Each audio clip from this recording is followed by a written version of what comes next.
Politics वाला। आओ राजनीति करें। कांग्रेस में गुटबाजी लगातार देखने को मिल रही है। हाल ही में दिग्विजय सिंह ने संघ की तारीफ की थी, जिसको लेकर पोस्टरबाज देखने को मिल रहा है। बता दें, निधि चतुर्वेदी ने एक जो दिग्विजय हैं उनके ऊपर पलटवार किया था। ट्वीट के माध्यम से ये तमाम जो पलटवार हुआ था, जिसको लेकर दिग्विजय सिंह के समर्थक ने कांग्रेस कार्यालय के बाहर एक पोस्टर लगाया और उसमें शायराना अंदाज में लिखा था कि जो है गलियां छोटी पड़ गई, नाखून इतने बढ़ गए, जुगनुओं निधि चौधरी के काफिले अब दिग्गी राजा के पीछे पड़ गए। उसमें यह भी मेंशन हुआ था कि कांग्रेस के समस्त कार्यकर्ता गढ़ हैं। कांग्रेस में लगातार सामने आ रही गुटबाजी एक बार फिर सुर्खियों में है। इस बार विवाद की वजह कांग्रेस कार्यालय के बाहर लगाया गया एक पोस्टर बना है, जिसमें कांग्रेस नेत्री निधि चतुर्वेदी को लेकर शायरी लिखी गई है। पोस्टर में पूर्व मुख्यमंत्री दिग्विजय सिंह की तस्वीर भी लगाई गई है, जिसमें सियासी माहौल और गर्मा गया। पोस्टर में लिखा है, उंगलियां छोटी पड़ गईं, नाखून इतने बढ़ गए, जुगनुओं के काफिले सूरज दिग्गी राजा के पीछे पड़ गए। दरअसल पिछले दिनों दिग्विजय सिंह ने संघ की तारीफ की थी, जिसके बाद कांग्रेस के पूर्व सांसद सत्यव्रत चतुर्वेदी की बेटी निधि चतुर्वेदी ने सोशल मीडिया पर इसको लेकर नाराजगी जताई थी और अब ये पोस्टर सामने आया है। सबसे दिलचस्प बात यह है कि पोस्टर के नीचे समस्त कांग्रेस कार्यकर्ता गण लिखा हुआ है, जिससे यह संदेश देने की कोशिश की गई कि ये किसी एक व्यक्ति नहीं बल्कि संगठन के भीतर की आवाज है।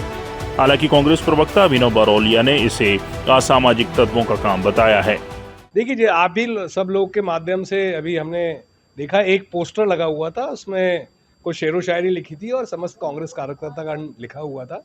मेरी संजय कामरे जी से भी बात हुई है, हमारे प्रभारी जी से, और इसका संज्ञान लिया जाएगा कि कौन असामाजिक तत्व है। जो भी व्यक्ति है उसके बारे में पड़ताल की जाएगी और जांच की जाएगी कौन लगा के गया है ये पोस्टर। समस्त कार्यकारिणीगण उस पे लिखा हुआ। हाँ, ये होता है कई बार, एक पोस्टर कोई लगा के चला जाता है। नहीं, गुटबाजी का कोई बात ऐसा इसमें नहीं दिखता। एक पोस्टर से आप गुटबाजी का अनुमान नहीं लगा सकते। कोई लगा के चला गया, कौन लगा के गया, इसके बारे में जानकारी एकत्रित की जा रही है। वहीं बीजेपी ने कहा है कि दिग्विजय सिंह कांग्रेस पार्टी को मालिक की तरह चलाते हैं।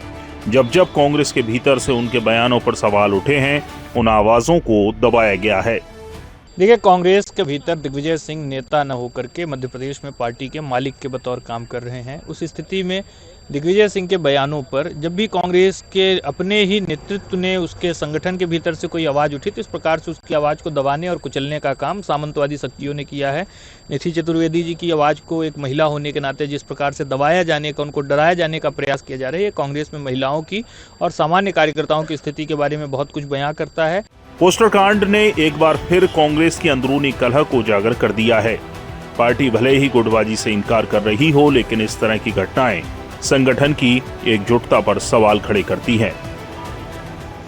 बता दें कि कहीं न कहीं कांग्रेस में जो गुटबाजी का शिकार लगातार देखने को मिल रहा है, एक दूसरे पर आरोप प्रत्यारोप के भी जो है दौर देखने को मिल रहा है। यहाँ पर इस पोस्टर को लगाया गया था, हाल ही में बता दें कि इस पोस्टर को हटा दिया गया है। जैसे ही ये मीडिया ने संज्ञान में लिया, मीडिया इस पर खबरें बना रही थी, उसको लेकर कहीं ना कहीं फिर कांग्रेस ने पल्ला झाड़ते हुए कहा है कि पता नहीं ये पोस्टर कौन लगा के गया है। पार्टी इसको लेकर विश्लेषण कर रही है और पता कर रही है कि इस पोस्टर को लगाने का कारण क्या है और इस पोस्टर को लगाया किसने है।